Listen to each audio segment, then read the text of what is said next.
క్రైస్తలో ఈరోజు దేవుని యొక్క వాగ్దానము కీర్తనలు 94 కీర్తన 14 వచనం.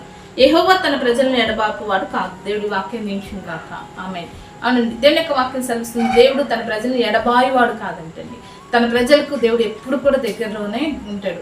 ఏ సమయంలో దగ్గరగా ఉంటాడు, ఏ సమయంలో దేవుడు ఎందుకు ఎడబాయం వాణిగా ఉన్నానని చెప్తున్నాడంటే, చాలాసార్లు కష్టాలు, నష్టాలు, ఇబ్బందులు, ఇరుకులు ఉన్నప్పుడు మనకు తోడుగా ఉంటారన్నారు, మనం విడిచిపెట్టిపోయే పరిస్థితి వస్తుంది. కడవరకు మనకు తోడుగా ఉంటారన్న వారు కూడా ఒక్కొక్క సమయంలో మనకు తోడుగా ఉండని పరిస్థితులు కూడా మన జీవితంలో ఎదుర్కొన్న పరిస్థితి మనం ఎదుర్కొంటూ ఉన్నాం. కానీ దేవుడు ఎలాంటి పరిస్థితుల్లో కూడా తన ప్రజల్ని ఎడబాయడంటండి. దూరంగా తన ప్రజల్ని పెట్టాడు. తన ప్రజలకి తాను దూరంగా ఉండడంట. శ్రమలో, కష్టాల్లో, నష్టాల్లో, వేదనలో, చింతల్లో, ఇరుకుల్లో, ఇబ్బందుల్లో, ప్రతికూల పరిస్థితులు అన్ని విషయాలలో కూడా దేవుడు తన ప్రజల్ని ఎడబాయువాడు కాదంటండి. ఇంకా తన శ్రమలలో, తన ప్రజలు పడుతున్న శ్రమలో దేవుడు వారికి తోడుగా ఉండే దేవుడు మన దేవుడు.